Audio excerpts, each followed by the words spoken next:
Everyone online says you need to scale with a course. And I say, sell the damn service. I'm Emily Williams, award-winning consultant and productized offer expert since 2014. And I'm here to help you work less, make more, and stop custom building your burnout. Each week, we talk strategy, structure, and the real stories behind sustainable service businesses. From service providers who like doing service work, who want to stay in service work, but also just make more money. If you're ready for all that yapping, then let's dive in.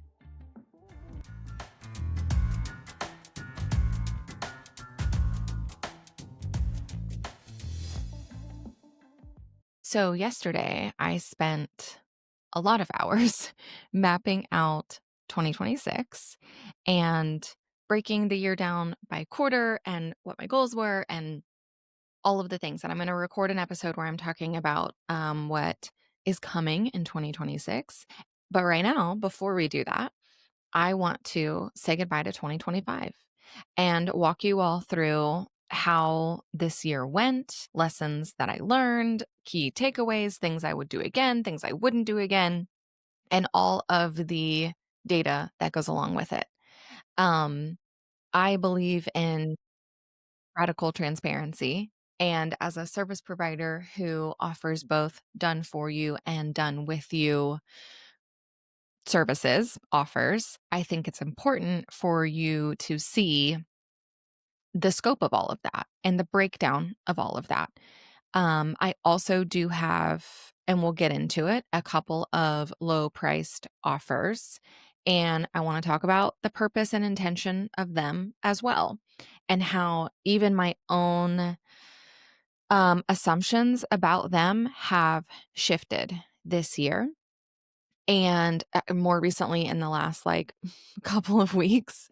And so I want to walk you through all of that. I am able to easily see the sales data, the total number of clients I've worked with, their average client value, how much I have actually received in payments in 2025. My most, my heaviest quarters based on sales by day, by month, whatever it might be, all because I'm referencing a sales hub that I got from Ashley from Systems Over Stress. So I have her all-in-one Airtable system, and the sales hub is something I look at every single day and really use it as kind of like top line CEO stats to kind of see just truly are my financial goals that I set for myself being met, and where are we at, right?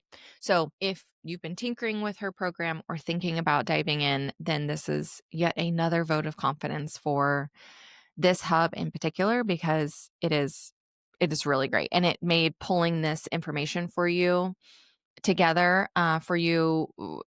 I did it in less than 5 minutes. I just confirmed that numbers were accurate, offers were being categorized properly, clients were being categorized or summed up properly, who were in 2025, all of that good stuff. Took me 5 minutes to just kind of audit and make one small tweak based on how a transaction came in, and now it's good to go. So that part is really helpful for this conversation. All right, so we're just going to dig in. And I'm going to go through, if you're watching this video, if it looks like I'm reading a web page, it's because I am. But for those of you just listening, then you'll be fine. All right.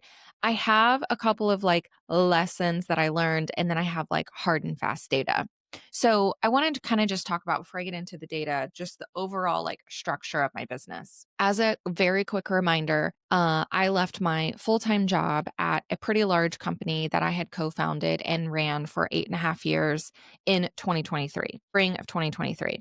I took the summer to kind of just figure my shit out, and then started working with clients one-on-one again in September of 2023. So I've been in this kind of version of my business as a solopreneur again for about 2 years. If you want to hear the journey of how did I land my first clients? How did I replace my six-figure salary within 5 months? I encourage you to go listen to my private podcast. You can do that at soldoutservices.com/roadmap, and it's free there. And I'm also going to be updating it in 2026. And so snag it now if you want, but I would so definitely go listen to that in order to hear that kind of fast track journey. Now, I started with, very hands-on, done for you client work in the end of 2023 and going into 2024. And 2024 was me not necessarily saying yes to every project, but kind of throwing spaghetti at the wall and just making sure I was getting paid. Because again, leaving my previous job came as a little bit of a surprise. I needed to replace my salary. My husband also had worked for that company. And so all of a sudden we were both like really without a job. So what do we do? Right. And so I was definitely in the season for about 2 years or a year and a half, really, of just being like, okay, if there's a project coming my way, I'm going to say yes to it. But what I do really well, and this is the lesson that I'm wanting you to kind of hear and take away, is that while I was saying yes to a lot of projects, right? I was someone's EA. I was project managing. I was an OBM. I was a tech support person. I took a sales job during the middle of that. I was testing out everything, but I was doing it in a sense of like, what are the nuances of this position or this project or this client relationship that I can either learn a new skill in and take it and apply it somewhere else, or learn the structure of how I do and don't want to work. I think that the nuance of the advice being like, quit just throwing spaghetti at the wall or go all in on something can only happen if you do a good job of discerning what you need to when you're doing those things and when you're saying yes to those projects and you might be undercharging and you're aware of it, or pivoting niches or trying a new container or a new structure. All of that is fine if we are actually paying attention to the nuances that saying yes to those things brings up, right? Did we like the industry of the client that we were working with? Did we like the specific task that were in those scope and deliverables? Did the price point feel equitable for the time that I put in and the result that came out? There's so many different layers of that. And all of that encompasses what I walk my SOS clients through inside some lessons where we really pay attention to what is a level 10 client, what makes up a level 10 client. And it's all of that. It's the rating system of did I enjoy working with this client? Did they communicate well? Was the payment right? Were the scope and deliverables appropriate? Did I feel confident in delivering this thing? What were the outcomes that I thought might happen? What outcomes actually happened? And really, really digging into all of that. And so I'm really good at, because I've done this for 14 years and I've worked with tens of thousands of service providers, is that I can do that in my mind, like at hyper speed. And I can assess really quickly and I spot the patterns and the trends really quickly about the work that I'm doing. And so what can I then double down on? What do I like? What do I feel like converted? Why do I feel like it converted? And is that something I feel like I can repeat again? So knowing all of that, I took the lessons from 2023 and 2024 and rolled them into this year, 2025, right? And I was really intentional about slowing down on saying yes to everything and getting more specific in here's what I can help you with. And I would say for the first potentially half of 2025, I was still evolving and shifting. What is the actual container of what do I do here? Right. And then it became really clear about about end of second quarter of 2025 that there was a package, there was an offer, there was a container that was getting some legs, and that if branded properly and the messaging was there to support it, felt really scalable to me. And I was paying attention to where am I repeating myself? What questions are being asked over and over again? What roadblocks are coming up for multiple clients? What are the things that they need to learn, implement, change, right? In order for them to get the result that they're also all after. And as soon as those things started happening and I could start to see these folks are, popping into a very similar container, I branded that container sold out services and decided, okay, how could I play the capacity game with myself of here's what I'm charging to do done for you work that's taking about this amount of time. One, how can I streamline that to make that faster? And I implemented those things, right? Are there templates that I could create for myself, canned responses, boundaries, reworking my schedule, right? Are there videos that this client also needs to kind of watch and implement in conjunction with the strategy and the implementation? And so I created those things. I did those things. I ended up creating a giant business playbook that involved a lot of frameworks, scripts, methodologies that I've perfected over the years. And it was in like a business playbook that my clients were getting, my consulting clients who were coming in packages that were 5K, 7K, 10K, right? And I'm coming in and helping advise them one-on-one. Well, I started to see after I worked with, 5, 6, 7 of those people in that capacity that they're all asking the same questions. They're all needing the same support, even if their business level is a little different, even if they have a little bit different goal, it all stems from the same thing behind the scenes, right? And that is their offer is way too custom, way too convoluted, and takes forever to deliver and is over delivering and therefore not producing really kick-ass results. So what can we do to streamline that, right?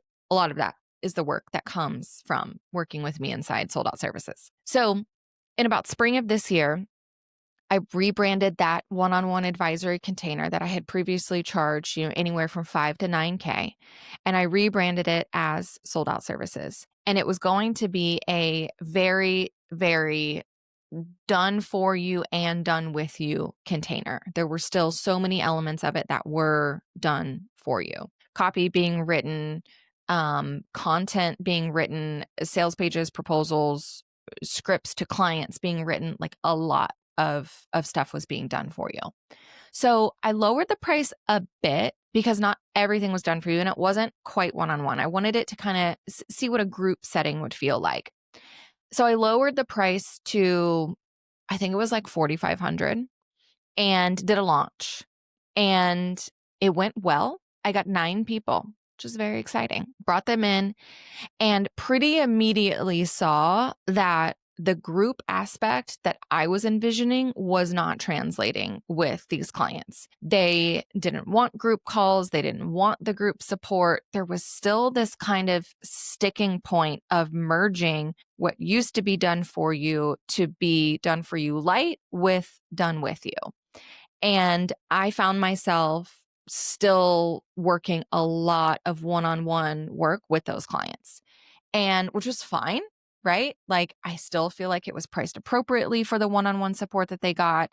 It just immediately was like waving some flags for me of this is not going to be sustainable in the way that you think that it was going to.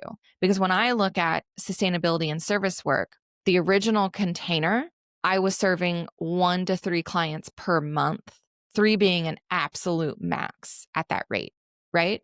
Well, if it's a 7K container, then 14K to 21K is the most I'm ever going to make, which is fine, right? If that is your goal and that's where you're at, that is totally fine. That's not what I'm after, right? So, okay, let me streamline it. Let me productize it some behind the scenes and see if I can work with more people in a different capacity. And I did a launch and I got 9 folks, and 9 felt like a lot for the level of one-on-one support they were still getting. And so I knew the only way to continue to scale this, even if it's not to infinity, I'm not saying I want to work with hundreds of people at a time. Absolutely not. That is not my goal with this program. But I would like to work with 15 or 20 or potentially 30 at a time and be able to get to pop in with a strategy and feedback when I'm needed, but know that they're being guided through my framework and the methodology of what I'm teaching based on how I've set up the structure. So basically, I spent the summer and into fall really figuring out, what does that look like? What would I need to change? What do I need to redo? What do I need to inform my client about so they understand the concept and the methodology? And then what do they need to implement and kind of get a draft together of what it is that we're working on? And then how can they get that revised by not me, but by a checkpoint, a AI support, a framework, something, so that what they ultimately submit to me is damn near the finished product. And I'm just buttoning up that last 5 to 10% to take it to that next level so that we're not wasting time in back and forth one-on-one calls, brainstorming, ideating, coming up, testing, doing whatever. We're getting to that end result faster and more succinctly. I don't want to say faster because that's not a benefit to me or my clients. My program is now a year-long program. It also used to only be 3 months, and then I pushed it to 6, and now it is 12. And I am a big proponent of, I don't give a shit how long it takes, as long as we are actually moving forward and getting enough of something that we can have some data and results to look at. That's it. Because there is power in marination. I've talked about this on the show, right? And there are some of my clients who are very quick movers. Great, we're going to have a chat. You're going to give me feedback. I'm going to raise my rates. I'm going to change the copy, and I'm rolling with it. And I'm already seeing that in my recent launch where there are clients who are already doing that. Week 1, they're changing copy, changing prices, changing messaging, and putting it back out there.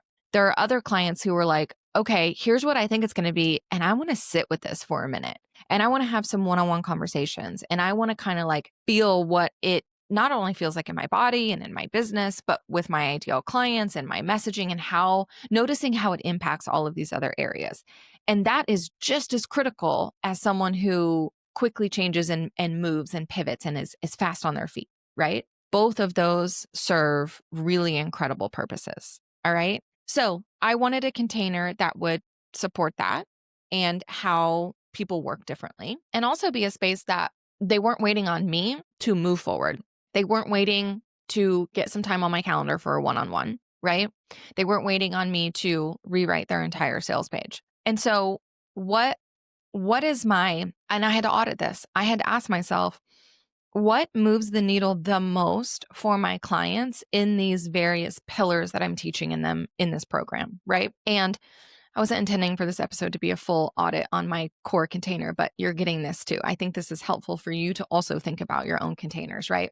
So I would ask myself, and this all goes back to authority anchor, what is the number one result I want my clients to get at the end of this container, right? I want them to be able to increase their revenue because they can serve more clients without having to increase their capacity, like their bandwidth, right? They can save more time, but make more money. That's my ultimate goal. And I asked myself, okay, of the pillars that are needed to be installed in their business in order for them to reach that goal, what is the 10% that I can make better, improve, strategize on, advise on, that's going to be the most critical in moving the needle forward the most in each container? Not touching everything, right? But what is the most critical? So I analyzed every single pillar of that methodology of sold out services. And I identified, okay, if I can give feedback and help on this piece right here, that's going to make the biggest difference. And I did that audit for every single module, deliverable, scope, it doesn't matter, asset that program had. And I trimmed and I added and I refined and I tweaked and I completely rebuilt that program from the ground up and relaunched it in November. Welcomed 13 new folks, which is amazing. My goal was 10 because I wasn't comparing apples to apples anymore. The previous version of Sold Out Services was very different, right? And so while it has the same name and it has a similar promise, it's much more concise and succinct, and it a lot was trimmed, right? And so getting 13 was incredible, truly. And the growth I now can confidently see in this program going into 2026, which you'll hear about in the episode next week when I share my plans for next year, feels so fucking good. It feels so good. So do that audit of your core containers as well. And that is quite literally what we do inside SOS. And so if you need help with that, reach out to me and let me know. And we can talk about if SOS is right for you. But let's talk about other things that happened this year. This year, at the very beginning, I made a commitment to really working on being visible and what felt like reintroducing myself to the online space. I've been in this space since 2012, 2013, but I was in it for almost 9 years under a different brand with a co-founder. And I had been working since 2023 to kind of sever my identity and my self-worth from that brand and that business and redefine, how did I want to show up now? What do I want to say now? What do I want this thing to look like, feel like, act like?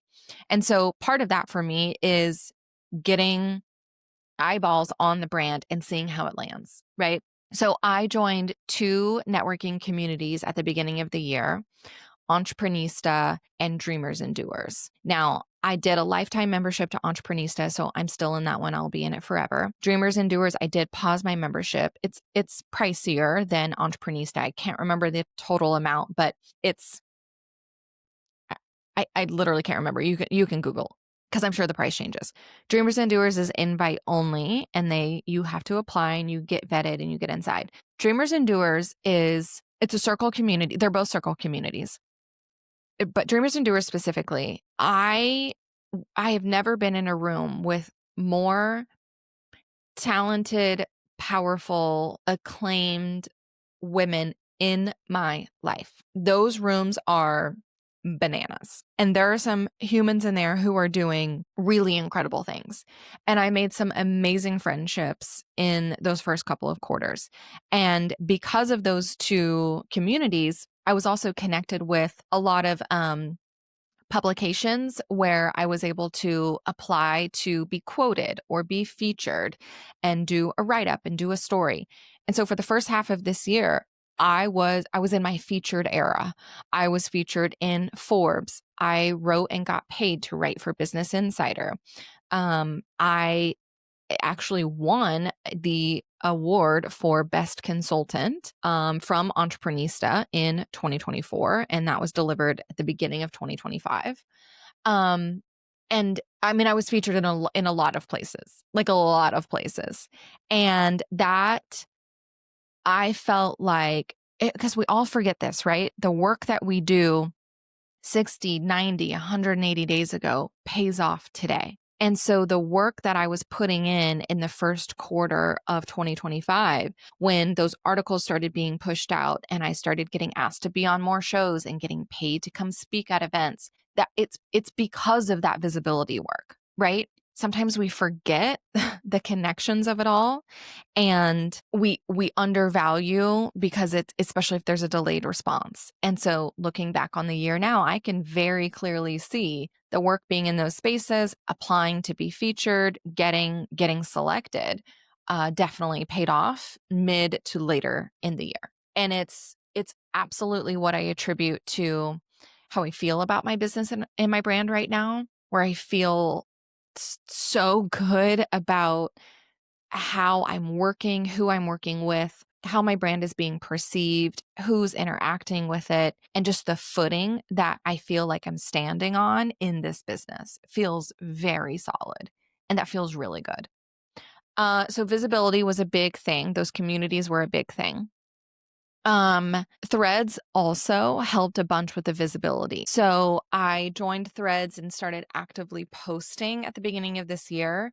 And it is one of my favorite platforms right now. It's really easy for me to show up there. I feel like I've cultivated a fun little community. 2 of my clients that I landed, one in January and one in February of 2025, came directly from Threads. as soon as I started being intentional about it and then talking about my offers, I can absolutely trace back at minimum 14K of conversions from threads. And I know it's more than that because the inner web of it all, right? I posted when I was launching my podcast and I needed a podcast guest on Threads. People applied to that, replied to that, and booked a time on my show. I interviewed a couple people. They shared about their show over here. Someone listened to it, and then that person booked a discovery call, right? So like it stems from Threads, from also taking action and intentionally showing up in spaces. It's not that Threads was the magical answer. It was that I decided to put out content, share that content, ask for people to be involved in that content, and approved the right people and had a great conversation, so much so that that person felt like sharing the conversation on their platform of choice, which then got the person interested. You know what I mean? So like the webs we weave in the online space. But I will say that Threads has been a huge impact on my business in 2025. And I hope that that continues into 2026. Obviously, social platforms change all the time. So I am not banking on it whatsoever. But for now, I like it. Threads. Threads was also a big part of booking out all the guests for my podcast and even how the most recent launch of sold out services went. Okay, so now let's talk data. So those are kind of big lessons, right? One of the things, if it wasn't clear before we move on really quickly when we were talking about SOS, is that, I do want to talk about this. Yeah, I'm remembering now this conversation. So halfway through the year when I was really dialing in SOS, I was also dialing in the work that I was doing on the consulting side. And it came pretty obvious to me about halfway through the year that I was running two different brands. And this is a consequence that I've talked to you all a lot about if you have a desire of offering services and then selling a DIY version of that same service or low price digital offers, that you will accidentally, without realizing it, create two different brands. Because when you open up Instagram and you don't know what to say. Do I talk to people who want to buy my $97 course, or do I want to talk to the people who spend $4,500 and pay me to do it for them? What do I say on Threads? Who do I email? Who's on my list? What do I say? That shit gets messy. Ask me how I know, because I've done it. I built a list of 76,000 email subscribers, and I couldn't tell you how many of them were there for the DIY or the done for you. I couldn't tell you. And I have vowed to not recreate that same problem, right? So when it was starting to see and show itself to me that, oh, the consulting side and the education strategy side are acting a little different and maybe need their own brands, I was really intentional about, but do I want to do that? Or do I want to keep everything in one umbrella? And if I break it out, what does that actually mean for my time, for my content, for where I show up, et cetera? I wanted to be more intentional about it this time around. And so ultimately, here's what I decided. I started my business in 2023 and I named my consultancy firm Creatives Catalyst. And that is where I've landed every single consulting high level client is within Creatives Catalyst. Well, that's also where I served my folks who bought the 7 to 9K version of today's sold out services earlier in 2025. I sold it through and under the umbrella of Creatives Catalyst because it was high level advisory. I am in meetings with you. I'm logged into your Stripe and your Gmail and your accounts, right? So we can get the data and shift things around and tweak this, right? I'm in it with you. But then as I started to kind of teach the productized version of that container, and all of the other work that I was doing and helping clients do, that very clearly showed me this is with a different clientele. It's a smaller business owner, an agency founder, who just isn't the identity of who I was working on the consulting side. And so I did decide to break them apart, where I kept Creatives Catalyst as my consulting arm, and then I built sold out services. But I also was very intentional about, okay, if I'm going to do that, then I need to be very specific about the purpose that each one serves. And both of them cannot be the throw the spaghetti at the wall. They both need to be dialed in and productized in order for me to do that. And so with Creatives Catalyst, I started productizing the service that I was offering behind the scenes. And when I would get referrals, I would make sure that they were coming to me for those services and not just saying yes to everything. When those folks would come in, I would make sure that the onboarding would be applicable to not just them, but the next person who would enroll in that same container, and starting to identify the milestones and the processes and the systems needed in order to deliver that, right? And then with sold out services, that is the container. It's that.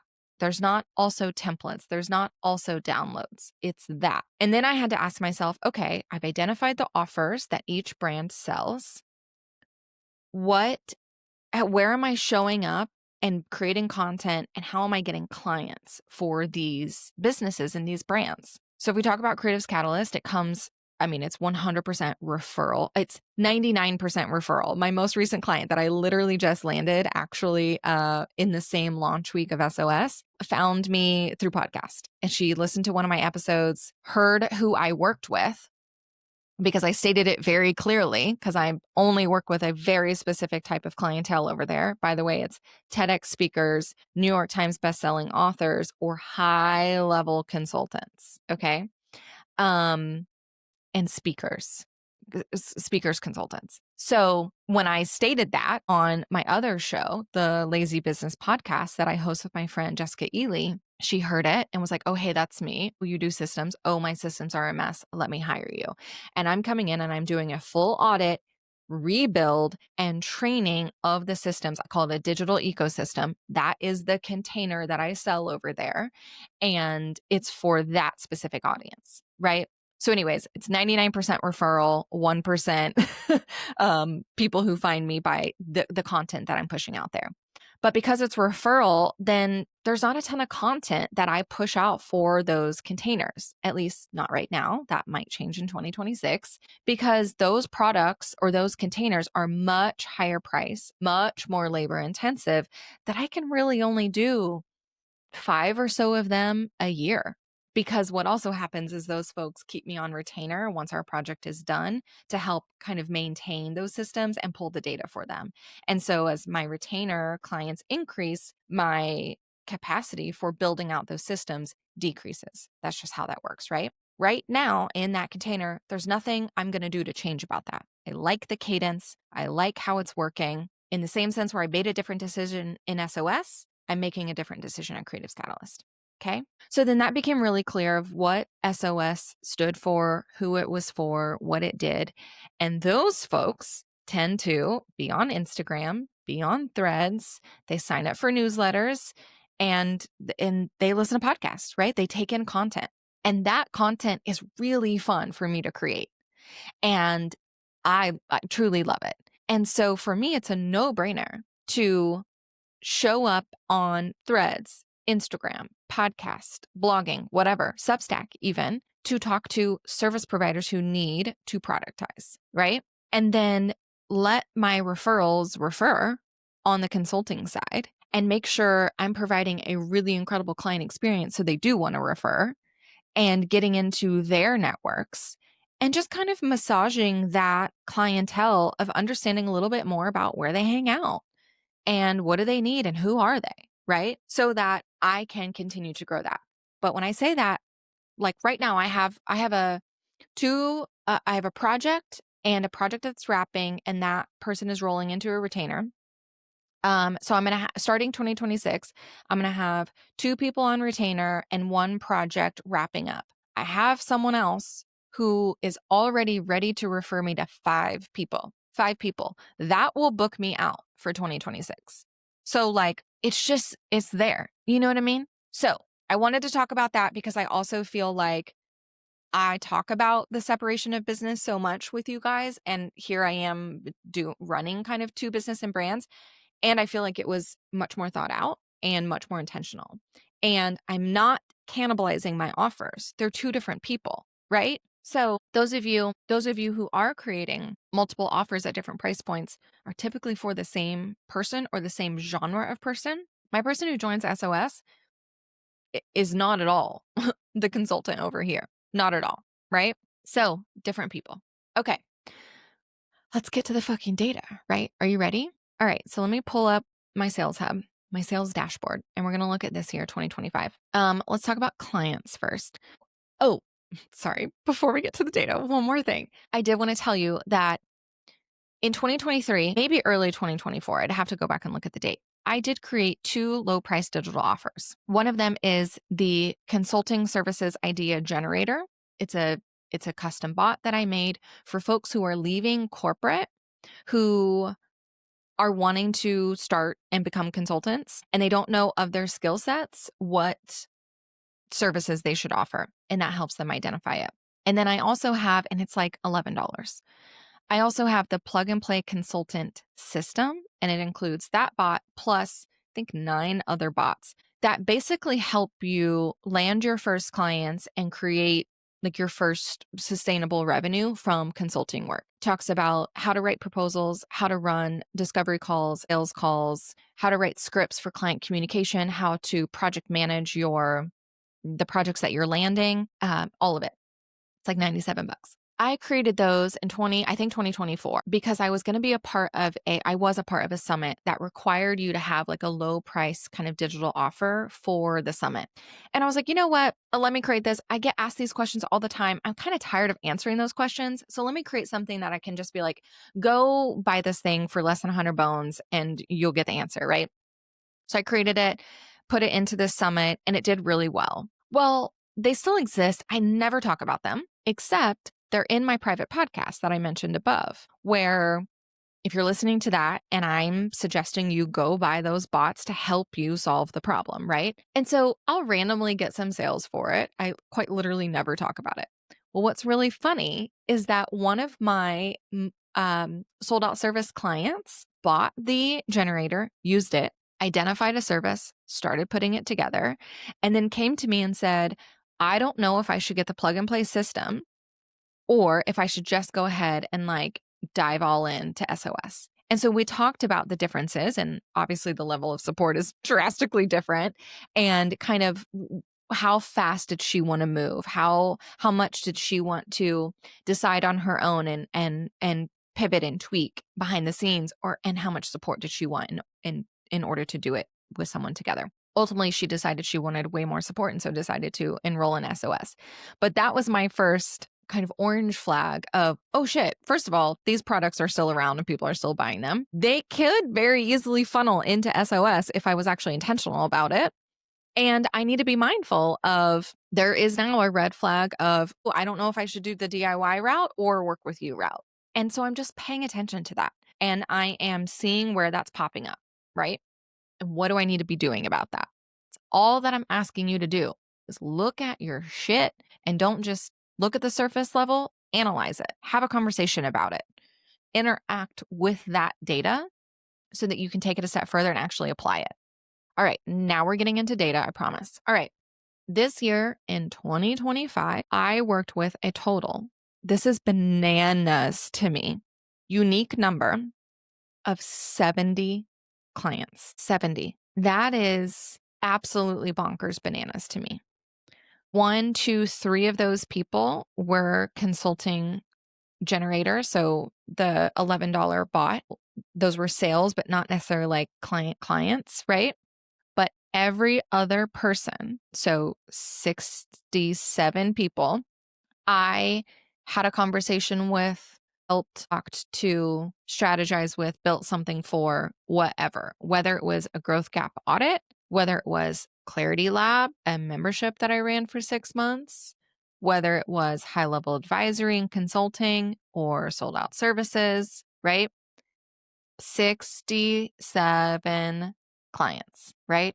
If you have a kid right now, you know what your brain is thinking, and I'm not going to say it, but know that that is rampant in my house right now. And if my child had just heard me, she would have yelled. Okay. On average, maybe there's magic in that number. And because they keep saying it, maybe that's the magic. What can we do with those numbers to create magic with the universe? Because it's being talked about a lot. I feel like there's something woo there, right? Okay.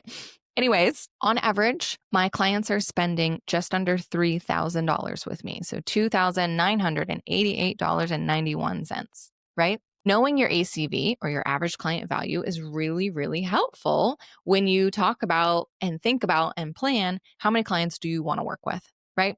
And if you have a set price point and you say you have one offer and it's X amount of dollars, and you say, okay, I have the capacity to help Y amount of people, then you figure out your average client value. And if that changes, you're going to hit your target revenue goals or you're going to miss them, right? It's just math. So paying attention to that is really critical. If I want to work with less people, right? So we're just going to say 70. Right now it's 2988. If I want to work with less people, then I either need to make sure that that average client value increases so that my revenue stays the same, right? Or their lifetime value. So average client value applies to the one container that they're in, right? On average, what do they spend with you? But lifetime value, I look at it as what else are they buying from you? So can they renew? Can they hop into a retainer? Do they buy something before they're ready for your main thing, right? That can help you increase the overall spend in that client's life cycle with you. Is there an opportunity for them to renew year after year and you keep them longer? So 70 clients, that's bananas. I'm looking at now sales by quarter, sales by month, and sales by day, which is just cool information to see. I had a massive Q1, which is awesome. First of all, starting a year with a really big quarter is really helpful. And for me, I'm now better prepared and a better mindset, but it also kind of fucked with me because I had this big quarter. And I mean, we're talking in Q1 of 2025, over $45,000, right? And that's big for me. I love to see that, right? Um, it also, it's hard to then, if you, I'm struggling with the words here, for me, because I'm just for me, right? Because I wasn't grounded and regulated with how my business was running, my self-worth and identity, my skill set, what I could do to replicate results. That was a struggle to repeat that same result in the next 2 quarters. I saw a dip in revenue in the next 2 quarters that eventually shot back up for Q4, which part of that is just a pattern I'm going to start noticing. Like if I look at my sales hub from 2024, I'm going to look at the same thing and I'm going to look at by quarter and I'm going to see, there was a similar dip in Q3. So in 2024, it was just under 30K or just over 30K, and then 35K, and then 29K, and then 32K, right? So more stable and consistent, but I still saw a dip in Q3. And so over time, I'm just going to pay attention to that and say, okay, is there always a dip in Q3 for me? I either can just be okay with that, or I can plan a launch specifically or plan something in my business around that to kind of counter it. It's all about just looking at the data and deciding what are we making it mean, and then what are we going to do about that? That's it. That's all I want you to be able to do. So it's really cool for me to be able to see the spikes in the quarters over the months, and then again, discern that data. When I look at and I see, okay, I had a huge spike in Q1, specifically January. Why? And I can click into my records to see, okay, what were the sales that actually came through? And I know why that one is a spike because I had a specific client who signed on with me in, I think, December or January. And she wanted to pay ahead because her fiscal year specifically ended in like March. And so she wanted to pay ahead. And so that isn't a true sales, you know what I mean? But also January, February is when I saw those 2 conversions from Threads come through, so 14K, and they were definitely doing payment plans. I think one person paid in full and one person did a payment plan. So that's why those numbers are a little bit different. But I can go across the board and say, okay, well, I had a dip in April and July where I saw my lowest months. Why? What was going on there? What was I doing, not doing? What was going on in my life? What was going on in this season, right? And is that something I want to change or do something differently about, right? And then I can see on an average basis what my months are looking like. And is that the amount of money that I want to be making on average? And there's a couple different ways that other service providers look at this where they say, okay, I want to make consistently every single month 20K, right? There are some folks who want to make that consistently, but across the year. And so if one month they make 50K, but the next month they make 5K, that's fine with them because they're going to average it out for the entire year. You need to decide what works best for you. I am someone who I kind of toggle between both. So I have a minimum that I want to hit every single month, no matter what. But the above that can differ greatly. And that doesn't bother me as long as my minimum is being hit every single month. What else is cool? Oh, let's talk about sales by product type. So I have count and then I have amount, which I think is very important. It's why I spent so much time explaining to you all of the different kind of ways that someone can work with me. And just as like, there's a couple I didn't mention there too. There's the 2 digital products, one at $11 and one at $97. I ran a growth gap audit for a little bit for $50, which is crazy. And then that increased to 97 and then 197. It's now no longer available. I had Clarity Lab that was $111 a month for 6 months. And then various like containers that were consulting packages, right? And then one VIP day. I did one VIP day this year. And then sold out services. And that's it. Yeah. I'm looking at my list here.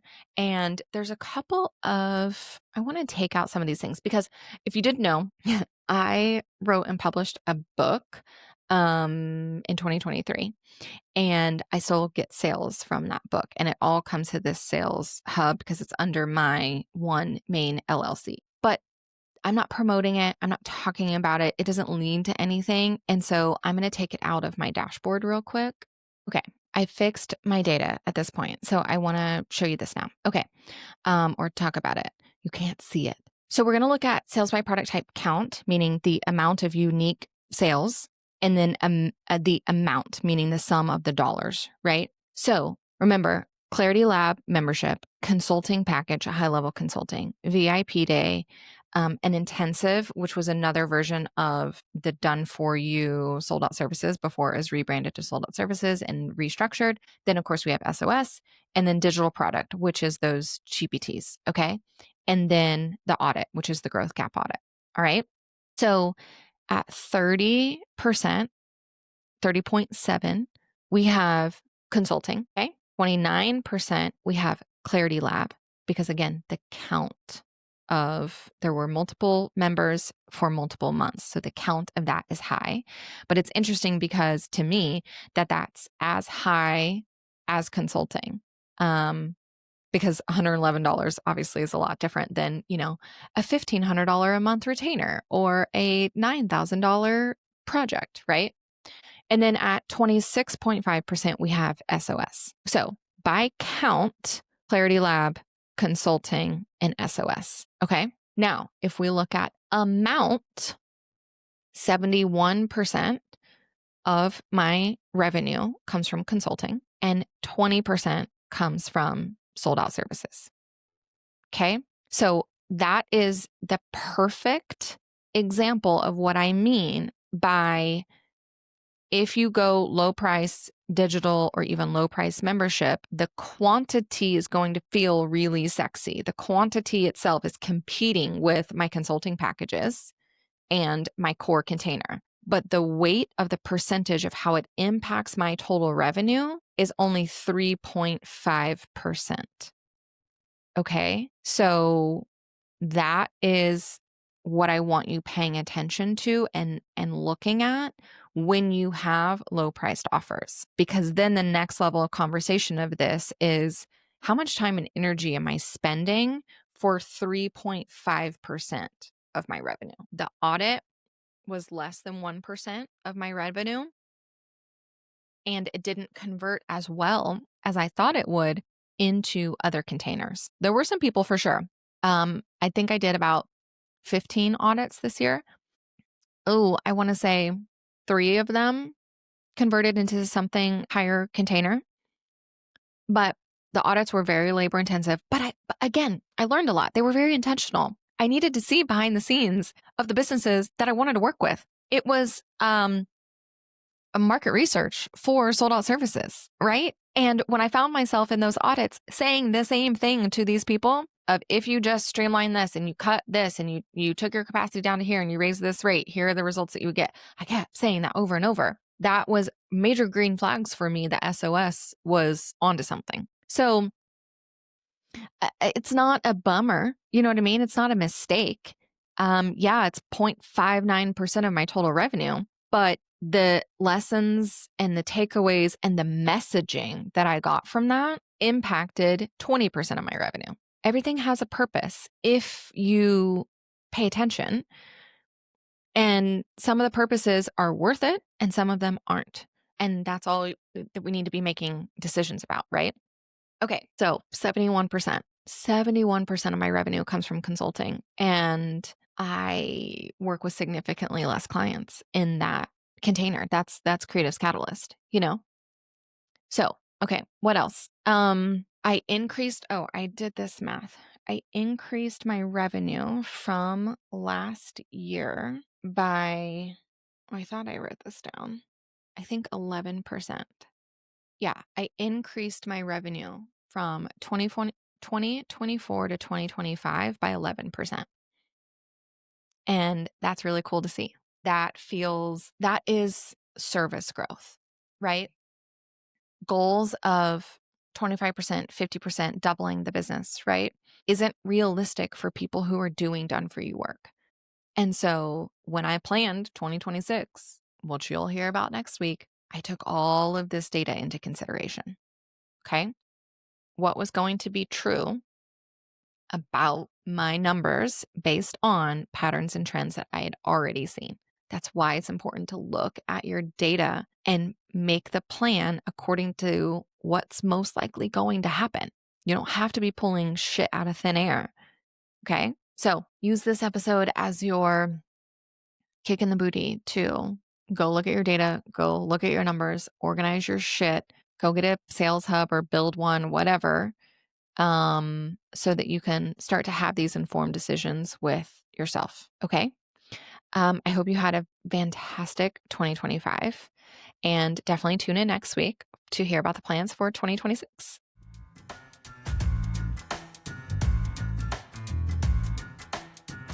Hey, thank you so much for listening to this episode of Sell the Damn Service. I'm really honored that you spent however many minutes you just did with me. Now, if you could go do me a very quick favor and be sure to like, subscribe, leave a rating and a review for this podcast over on Apple Podcasts and Spotify, or, pick your favorite platform. I'm not going to be that choosy. It truly means the world to me. It's how little tiny shows that are like mine, that are self-funded and, being edited in between dinner time and school pickup, it helps us get seen. It's free for you to do and takes just a couple of minutes. And I would love you forever if I could send you an edible arrangement as a big thank you. I would. So instead, consider this giant thank you directed just at you for going to do that. And share this episode or this podcast with a friend who needs to hear it. I love ranting and raving about service-based business strategies. And, I think more people should listen to this show, honestly. So I appreciate you. Thank you so much. I really, really, really am grateful that you're here, and we will chat very soon.